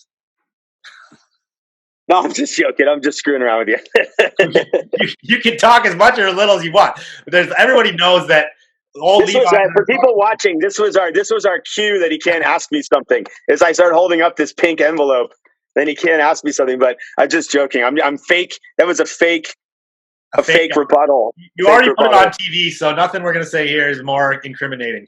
But yeah, so first of all, my one question is like, I want to hear from you. Like, what is it like? You obviously do you follow that guy, or do you know that guy who has that YouTube channel, My Ghost Town or some shit? I'm friends with him. You're talking about Ciro Gordo? Yeah, Ciro Gordo. Ghost Town Living. Yeah. So I did a TV show. So I got called by Disney Plus like 2.5 years ago, I think it was. Disney Plus called me, and they wanted to do an episode with me for Jeff Goldblum's TV show on Disney Plus, The World According to Jeff Goldblum. And throughout the process, I just have to say the greatest thing about working with Jeff Goldblum, who's amazing, is the producers, right before we start filming at Cerro Gordo, the place you're talking about, they come up to me and they're like, listen, Brit, Jeff tends to get off track. He's not very good at staying on track. So we need you as the guest host expert to keep Jeff on track. And I just laughed. I'm like, dude, you're asking the wrong freaking guy on that one, man. I gotta watch that. That's crazy. I've watched because Jeff Goldblum did an episode of that show at the Rose Bowl. Yeah, that same episode. That was the same episode that I was in, and they used that chick, the Meow chick, right? Yeah. Yeah, I forget. She was like the Queen of Vintage from Rin's books, right? That one. Okay, so that show. If you want to follow somebody, go watch that show. It's called like My Ghost Town on YouTube about Cerro Gordo. This guy fucking bought a ghost town, and he's like cleaning up the town. He burnt down the fucking saloon in the town by accident. It's crazy. And that was an unbelievably awesome building, man. And somehow or another, the building sits there for 130 years, and then the guy's there, and he gets stuck there in the wintertime, and then he becomes famous because he gets stuck there. And, I don't he's a really super nice guy, really likable guy. I still communicate with him, but now he's like super famous, And I've known a few people that have blown up before my eyes. Like that dude probably has 5 other TV opportunities. What the fuck was that? What was that? He probably has like 5 other TV opportunities a day come across his plate. You know what I mean? Like he just sits around answering the phone and turning down opportunities all day and then going, okay, that sounds pretty good. How much are you going to pay me? Like he is blown up. And I've known a few other people that have gone stratospheric in their rise to popularity. And unfortunately, once somebody blows up like that, your relationship with them, unless you grew up with them or something, or you're blood related to them, it's like pretty much over. Yeah, I hear that. But he's a really, really nice guy. I mean, and here's the funny thing. The dude, he's been living in the ghost town for freaking 3 years now and goes exploring in his mines. He didn't know anything about mine exploring. I explored his mines way before he did. I mean, some of them I explored. And then he learned. He learned. He got someone to help him learn how to rappel and learn how to do everything.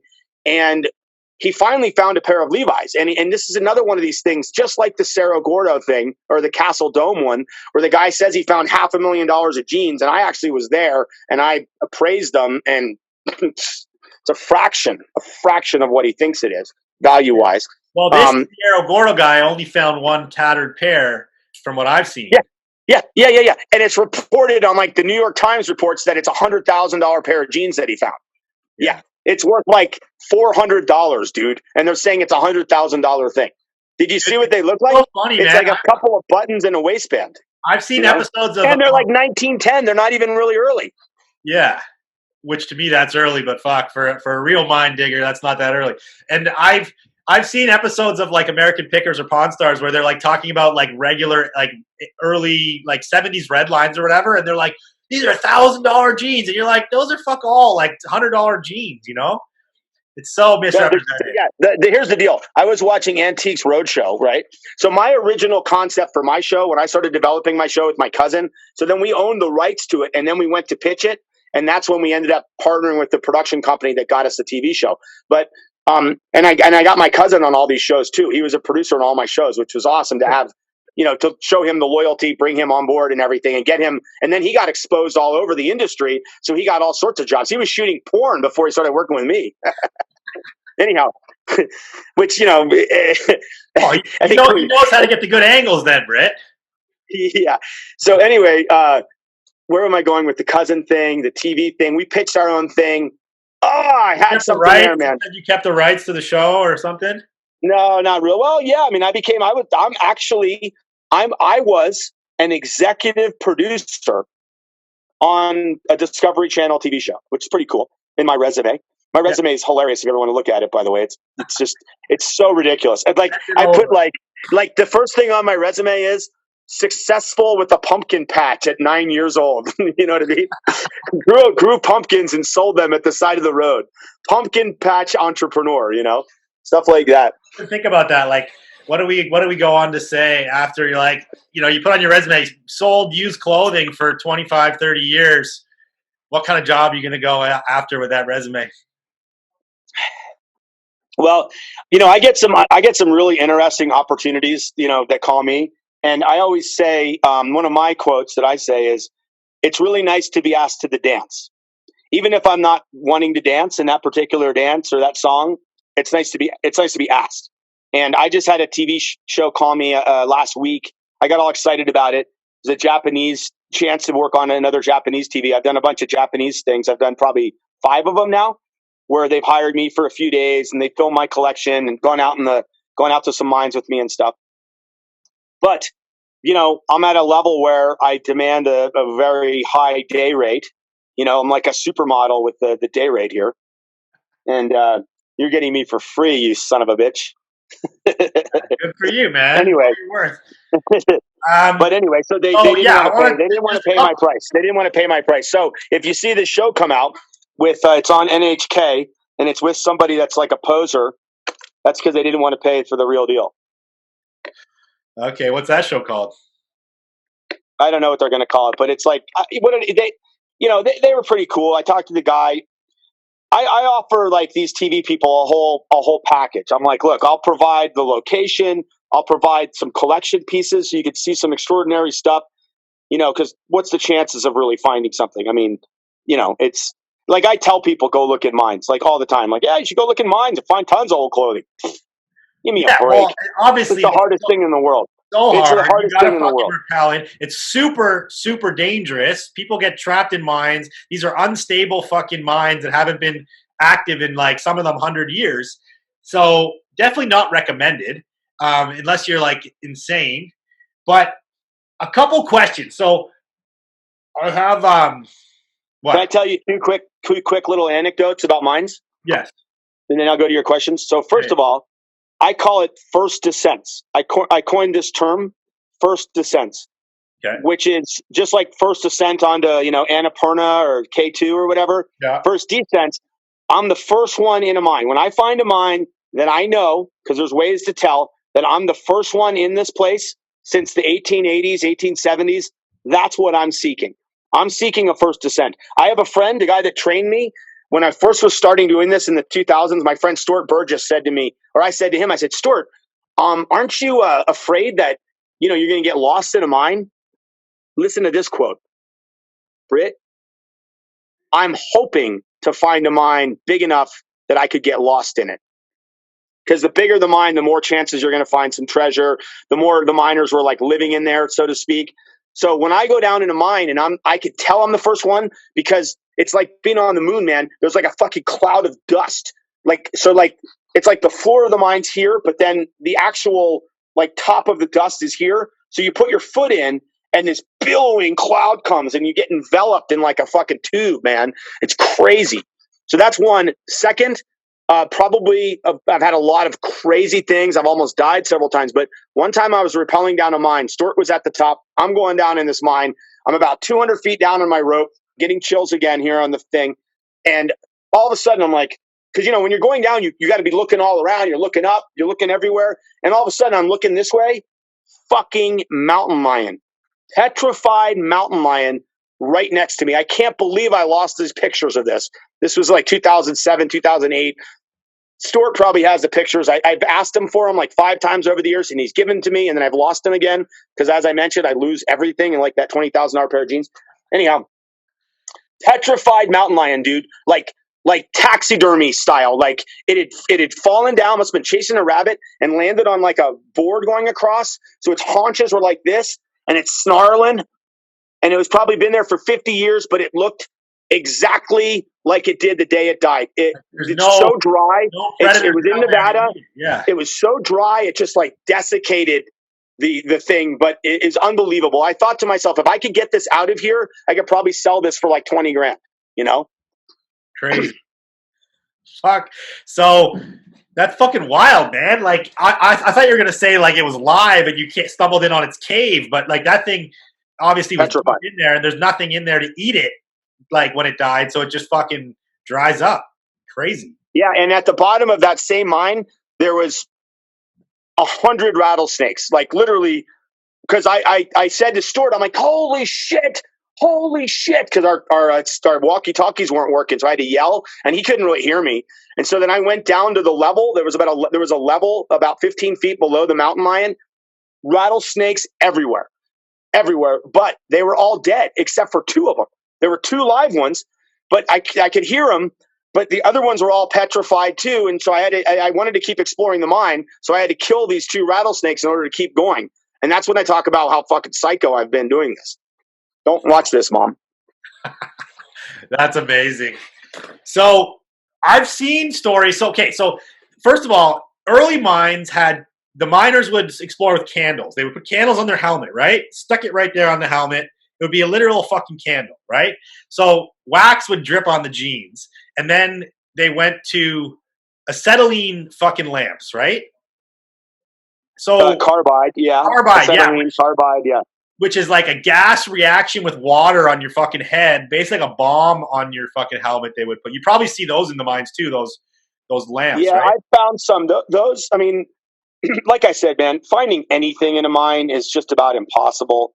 There was a lot of people, from more of a historical perspective. I've been to the Great Pyramids. That's I was looking for earlier was trying to find you my Great Pyramid because we were talking about that when I was when I was doing the Indiana, when I was doing the ancient life. But anyway, people don't realize this: when the pharaohs would get buried in like the valley of the kings and stuff like that, there was people in the freaking hills watching as like the funeral procession would like leave Cairo, and they would watch, and as soon as everybody stopped watching, they would dig up those freaking graves like instantly.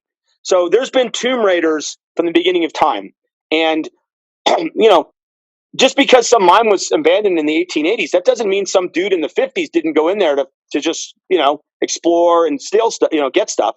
Yeah. A friend of mine in Durango here, he knew a guy that was in Bayfield, Colorado, that he said he went to the guy when the guy was old. He had a sale, and the guy moved from Nevada, and he said he had this one shed that was packed with Levi's, all fucking 1800s Levi's, just packed. The guy, basically, it's like this: when you do mine exploring, you're not looking for Levi's. You're not looking for any artifact you find. It's so hard to find anything, like anything that hasn't been taken already or decayed or whatever, or animals destroying it, mice or whatever. You take whatever you find, and so this guy had a whole freaking shed full of Levi's from the 1800s, and nobody bought them because this was like in like 98 or something, and then they just tore the shed down, and when the guy died, they tore the shed down, threw them all away, I guess. Fuck. But that guy, he was there when you could just go find jeans here, jeans there, And everybody always says, well, why are there jeans in the mines? Well, mines are very wet. A lot of times the water table's there. They'd have to figure out, go research the Sutro Tunnel, where they had to like put a tunnel under Virginia City, Nevada to get the water out. Yeah, so that was another one of my questions. Like, there's a reason, like, well, why the fuck would someone take off their fucking pants in the mine? You're saying it's because it's wet and they needed to change their pants in the middle of the day? Or like, why would they? Oh no, because didn't they wear different pants down than the work pants so that they didn't bring like the dust out or some shit?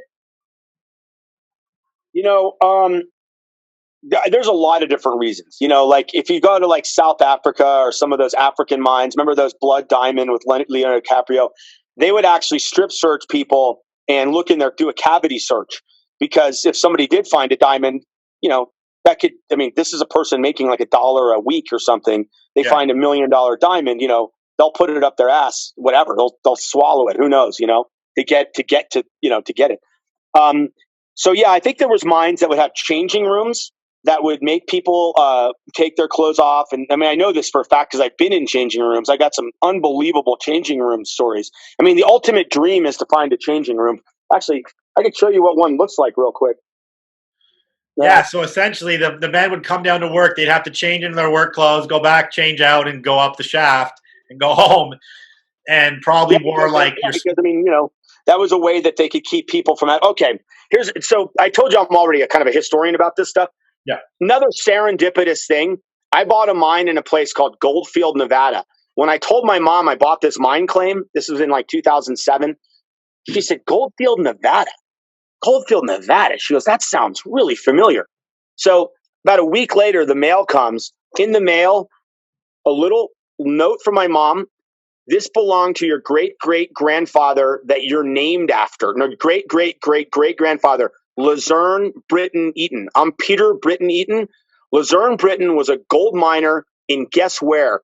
Goldfield, Nevada. And it was a little purse, a little gold purse that was like a leather purse thing that you would put your gold flakes in and stuff like that, a couple nuggets or whatever. Yeah. And it said Bank of Goldfield on it. Came from my great-great-great-grandfather, Luzerne Britton Eaton. Wow. Fucking unbelievable, right? Oh. So I had it for years. I kept a $100 bill in it. Like there's a success thing that if you always have a $100 bill on you, it's like subconscious. You feel rich, And also in my business and your business, you got to have cash on you all the time because you never know when opportunity is going to show up. Yeah. And you can't go back or something. You need the money right on the spot. Nobody's going to take a fucking check. Anyhow, so that mine, that Goldfield place, oh, hell, I forgot what the hell question was. Oh, so as far as wetness and the mines, yeah, changing out in the changing room, but then the mines could be wet. There's also would be bring clothing down, like the stuff the guy found in Castle Dome. I think that was a pile of jeans that was pretty rough. I think they probably brought them down there to cut the denim up to use as like gasket material. So when they'd have they drill a hole into a thing and then they get their candle, or no, sorry, their dynamite they're going to put in there to blast. Yeah. The dynamite might not fit properly, so you have a little piece of denim you put around the dynamite to make it kind of snug in the hole. Because I've been to that mine, I've explored those mines. I went down there and met the guy that owns that place, and I explored all around there. After those guys from Canada had been there, and after all their success, I went down there and didn't find squat. But anyhow, yeah. So okay, obviously, I found gaskets. I found denim gasket material, like little pieces and stuff. Yeah, that makes sense. That's crazy. So, you ever been trapped? You ever get like fucking stuck? You know, I'm going to write a book someday, and I've got chapters on all these different things. Like any question you ask me, I'm going to have 100 stories on, not one. Yeah. I've been stuck a bunch in weird places. I've had, I mean, what do you want to talk about? You want to talk about my truck getting stuck? Me personally being immobilized? I got stuck once going in a window of a place where it was like the window was high up, and the guy said I could go out to his barn in the field, you know, so I was about a mile away from his house, or quarter mile away from his house. And I go through this window, and I went through the only way to do it was to pop up and then somehow shove my legs through. But then I couldn't reach the bottom of the floor on the other way. And so I was stuck in the window with my back stretched terribly for 10 minutes, until I figured out a way to turn around and wiggle out of it. It's horrible. I've been stuck. Yeah, I've been stuck. I got so many stories about every one of these topics that it's hard to Yeah, no, I hear you. So, okay, so how about this then? You recently posted on your Instagram, Indiana Jeans, everybody go follow, about this, you original Indiana Jeans. The original Indiana Jeans. Somebody stole Indiana Jeans when Instagram first came out. So I'm original Indiana Jeans. Okay. And you did a 5 or 6 part mini series about finding a pair of jeans in the entranceway to a mine that you said you've been trying to come to that's been covered in snow for a certain amount of time. You want to give us the synopsis of this story, and I don't know, your account of it? Yeah, that's cool. Can we wrap it up in the next 10 minutes, you think? Yeah, this is it. Well, then we'll wrap it up. Yeah. All right. So, the Goldfield thing, I alluded to Goldfield. I could write a whole book on the Goldfield thing. Okay. This other story that you're asking me about, I will write, a few chapters on. It's not a whole book worth of stuff, but it's pretty unbelievable. I'm checking in a hotel around 2001. The lady says, "Are you here for business or pleasure?" I say, "Both. I love what I do." She says, "Oh, what do you do?" I say, "I look for old clothing, old Levi's and stuff." She says, "Oh my God, my grandfather's a prospector, and he's got a bunch of jeans in a safe deposit box that he found frozen in a mine." I said, "No way. Can I get his number?" She goes, "Yeah, I'll give you his number, but he's really cantankerous. He doesn't like people calling him." I call the guy the next day. He basically says, "Don't call me anymore. I got some jeans. I got him appraised, $50,000. Don't call me anymore. They were frozen in a mine. I found this." Basically, he tells me this tale that he'd been at a thrift store in the 60s, found a tattered ledger where this miner in the 1890s had written about the best mine he ever found, and it was way up in the hills. So this guy in the 1990s started researching where it could be and bought the rights to this mine. And he started going up there, but it was always frozen over. It was over Breckenridge, Colorado at 14,000 feet of elevation, always frozen. And so he started going up there with pack mules, with because he wanted gold. He was reading this journal that this guy had found all this gold. The problem was, in the journal, the guy detailed that it was so difficult to get up there to get the gold, because every time he'd work for 3 months in the summer, and then it would be frozen over again, and he'd have to dig it out again every year, and it just was too difficult to get the gold out.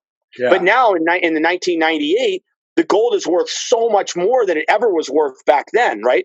So it would be worth it to go up there. So he brought pack mules up and propane tanks and a weed blower thing to burn out the mine. And eventually he got in there, and he could see frozen in the ice once he got into the portal of the mine, frozen in, because you mentioned shafts earlier. And I have to say, a mine shaft means a vertical shaft. An adit is a horizontal opening, basically, with a portal on the end. And so this was a horizontal one. And there's even tracks and stuff coming out. So essentially over like 20 years, I pieced this whole story together. But in 2001, the guy basically tells me never to call him again. I call him the next year, same thing, hangs up on me. I call him for 5 or 6 years, then I lose his number. I find his number again around 2017, call him, and he says, "Oh my God, I can't believe you're still after what I've got." He goes, "Yeah, you know what? I'm getting older now. I guess I'd show you this stuff." Okay. And so I say, I'll come in. I make a date to visit him a week later. I drive 6 hours to where he lives, and I call when I get there. I never call before I leave. This is another little tip here. It's like I used to sell like these water filters, and we would try to recruit people to be in our freaking sales force. And there was a great line: "Those you pick up show up." Right? I mean, if I go to your house to pick you up, you're going to show up to the meeting because I'm making sure you're going to be at the meeting, right? And it's kind of like that with vintage clothing. If you call somebody before you go see them, they could say, "Don't come." If you just show up at their house, you're already there. They can't tell you not to come. Totally. So that's my theory. So anyway, so I get to this guy's town, and I call when I get to the town, and the daughter says, "Oh my God, George had a stroke a couple days ago, and he almost died. He's out of the hospital, but he's basically a vegetable." She goes, "Oh my God, it's so sad." I go, "Oh my God, I just drove 6 hours. Can I at least come and give my condolences or meet the guy?" I never actually met the guy after 18 years of pursuing the guy. So I go over there. I meet the daughter. She's super nice. I go in. The guy, George, the old miner, is literally like practically comatose, just sitting there, and his son is spoon feeding him vegetables. Okay, swear to God, on the couch, and nobody knows where the clothes are. Like the clothes that he was going to show me, nobody knows. Supposedly he got him out of the safe deposit box. I don't know. And then this crazy thing happens, and where it's a long story, but ultimately, after me and the daughter search around for like 5 hours, we can't find him anywhere. I leave. As I'm going out of the driveway, she waves. She goes, "Oh my God, I found him." And sure enough, she shows me this collection of clothing that to this day is the greatest looking stuff I've ever seen in my life. Like mind-blowing, amazing 1880s group of stuff. And it was literally frozen in the ice. So it's in excellent wearable condition. One jacket alone, I got offered 50 grand. A guy was at my house with $50,000 and I didn't sell it. Still have it. Damn. So, but she's like, "Well, what do you want to pay for it?" And I'm like, "I can't buy it." He never said he wanted to sell it. He said he would just show it to me. If I buy it and then the guy wakes up out of the coma, he's going to want to kill me. Right? Because, so I can't buy it. I go, "This stuff's amazing." Anyway, ultimately, the guy woke up out of the coma. I bought the stuff. A year later or so, he died and left me like in the will with the treasure map of where the mine is so I can go find more stuff. And we've been filming a Swedish documentary with Victor Friedback, Emilio Di Stefano's the producer, and they're it's like Göteborg Gothenburg Films, I think is what they're called. There's a whole documentary with this guy Victor Friedback, who's a collector in Sweden, and we've gone up there now a few times with them, but it's been frozen over every time. And we brought the grandson with us, who's this crazy kid, and he accidentally smoked the granddad's ashes right before we were going to leave the ashes of George Shroop up on the hillside and stuff. The kid had this weed in one pocket and his granddad in the other, and he packed his pipe and actually stacked. We got all this on film. It's an amazing movie. You got to see the movie when it comes out. Yeah. Okay, well, that's a good place to end. We'll leave everybody wanting to watch this film of this kid smoking his granddad's ashes, and also you finding some fucking gems. Everybody's got to go follow the original Indiana Jeans. Original, baby. I want to say original, baby. Coming on the show. Like I said, I've known you since early days of me being involved in this game, and you're one of the true OGs. You're like one of the original Rose Bowl like fathers, we call them, of like you, Larry, Mike Man Pearl. You said Junkyard Jeans. Like there's like a crew of people that were there like when we started, and we look at but it's so funny. It's so funny because all those other guys were the OGs for me, like it's funny, like you think I'm a father, they're like the grandfathers then, you know what I mean? Like, and to be honest, if you go out there now, you're like a father to these young guys probably, Yeah, it is like that. It's wild. Yeah. It's crazy. So, all right, man, that was really fun. Anybody you want to shout out? Any last things you want to say on the show?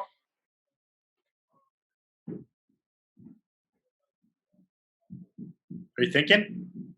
Oh, me? Yeah, no, I'm saying, is there any like last words you have for the people? Oh, I thought you said anybody, like you're asking for other people. No, like you. Well, I'll tell you what. Let me just do this then. Hang on. So my ledger's here.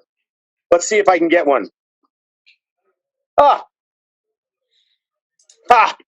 that's so freaking funny. I have all these ledgers. I got like 20 of these ledgers over here, and I put quotes in the beginning of them. Like as I go through the year, I write quotes down and stuff like that. That's so funny. Here is name ideas for TV shows when I was doing TV show ideas. Desolation, Treasure, Backroads, Riches, High Plains, Boomtown, the Boomtown Scroungers, or Wild West Scroungers. But here's a good quote. This is a lady says to me, okay? Oh, no, this is a guy named Clint that I knew in Farmington. So I wrote this down. After being with this guy for a couple hours, he says, well, I'm not sure whose day is being made here, yours or mine. And I said, well, Clint, that's the great thing about when I show up. It makes everyone's day. See? Perfect, Brit. We'll end it there.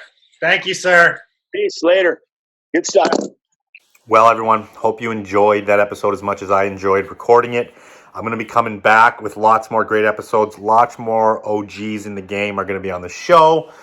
If you have recommendations of who you want to see on the show, drop them below. Already got a good lineup ready for you guys. Coming into 2022. Happy New Year, everyone. It's crazy. Again, if you want to shop, FisandFrankVintage.com. Go use code VTG and stuff. Get yourself 25% off. Go sign up for BidStitch. Check out FrankieCollective.com. If you want to support this show, you can always check out my Patreon, link down below. And at the very least, if you learned something, if you enjoyed this episode, please share it with your friends. Means a lot. Appreciate you all. See you guys on the next one.